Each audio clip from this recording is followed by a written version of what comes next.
I know that you, particularly now at Shelter Rock, are hmm doing work so that other young adults or youth who have bridged into young adulthood can have a similar sort of time where their young adulthood can be of continued spiritual deepening. Can you Right. talk a little bit more about the programs that are happening at Shelter Rock? Sure. Well, the first thing I want to say about the Unitarian Universalist congregation at Shelter Rock is that we are an unusual congregation. I really encourage any folks in congregations, particularly smaller or medium-sized congregations. I want to encourage you not to compare what you have to what Shelter Rock has. We're a very privileged congregation in terms of having a large staff, very significant financial resources. Um, and even so, I think that congregations, no matter what staff and financial resources they have, I think there's a lot that they can do, that they can replicate, that they can learn from our experiences in young adult and campus ministry. So one thing to point out is that with our um, wonderful staffing structure, this is, I believe, the fourth or fifth year that this congregation has a full-time program coordinator for youth and young adult ministries. And my position came out of a visioning process of the congregation coming together and trying to set some long-term goals and really have a sense of what would a thriving congregation look like. And that really put youth and young adult ministries and multi-generational ministries at its center. The biggest thing when I try to describe our young adult and our youth programs is that we're talking about a lot of different populations within that, and we're talking about a lot of different sites and types of involvement. So for example, just within young adults, which we broadly define as folks 18 to 35, that's a huge diversity, and that's many different populations and many different spiritual needs. There's the population that I personally identify the most with, which is folks that grew up in the congregation, were active at whatever level in the children's and youth programs, are now young adults, either close to home or far from home, and looking to stay involved in Unitarian Universalism, even though their lives look quite different.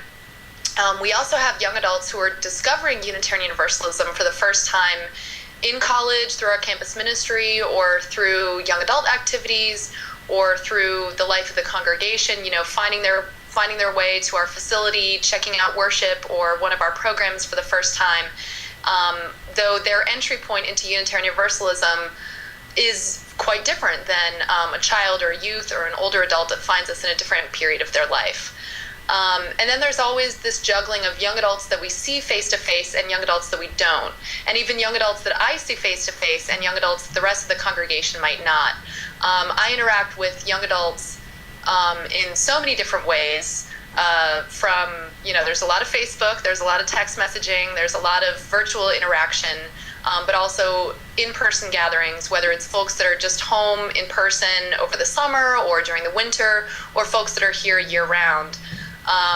The programs that I coordinate also take me off-site quite a lot, to where young adults are finding themselves either living on campus. We have a regular presence at the CW Post campus, which is part of Long Island University. We're also looking into outreach into other local campuses. And this summer, with our wonderful summer weather, we've been experimenting on having regular young adult gatherings in the great outdoors. So it's very much, as I said, different populations, different sites and types of involvement that I think tracking and describing young adult ministry is trickier sometimes for congregations because it looks so different than the ways that other age groups are involved. I'll say just about campus ministry, I'm very interested in the possibilities of long-distance campus ministry and what a congregation can learn by wrapping its head around that. What does it mean to develop major ministries, services, and programs for a population that does not have the typical in-person involvement that we expect, and that we sort of prepare ourselves for from children, youth, and older adults. And I want to say you've been so kind and supportive in my work here. You've given me credit for running this incredible program, but I want to be clear that I'm very new to the position. I've been here a year today, and I also have to credit all the folks who were doing this work before me and are doing it with me now. My hope is that I am but a coordinator or shepherd or mentor or supporter for the collective work of campus ministry in this congregation. And I have a lot of vision and energy and ideas for how that'll look like, so I'll try to go into a couple specific examples today. Great. And in your work, and then the work that Shelter Rock as a whole and the folks who came before you are doing, what are some of the most difficult issues or the difficult projects that keep coming up? Sure.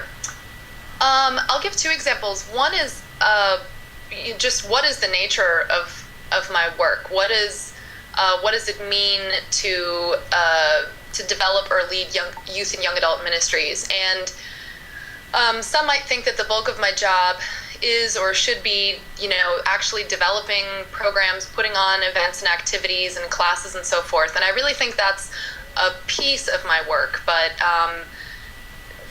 some of the most important work that I do is actually culture shift, culture change in the congregation, and that's really hard. That takes time.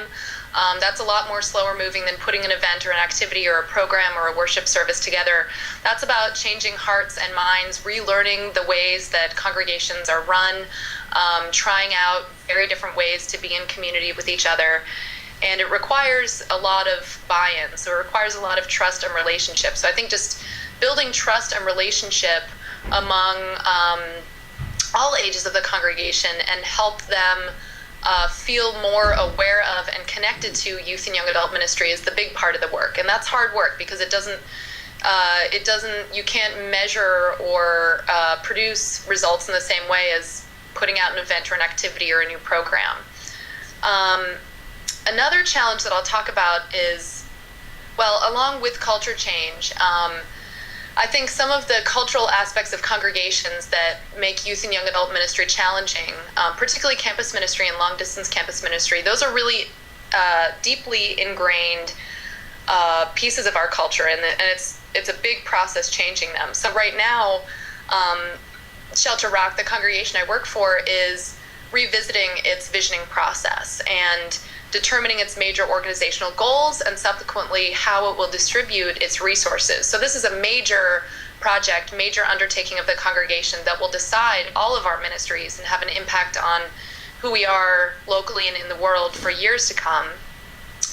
As a new staff person who's uniquely charged with youth and young adult ministries, the visioning process is one of many aspects of the congregation that I'm trying to look at and ask some really, potentially difficult or uncomfortable questions, like the visioning process itself. When a congregation does a visioning or a long-range planning or an evaluation process, who participates and what does that tell us? So, do we even have youth and young adult input to begin that process? And what are the risks to the congregation if we're not accessing and including all ages and all demographics in our planning and evaluation processes? So I'm trying to help the congregation imagine what would a visioning process look like that was truly multi-generational, truly driven by and inclusive of youth and young adults. So even starting with the visioning process that can hopefully set us on the course of more effective young adult ministries, needs to centralize young adults from the beginning. So it's this whole kind of chicken and the egg, cart before the horse quandary of changing culture, changing hearts, and changing minds.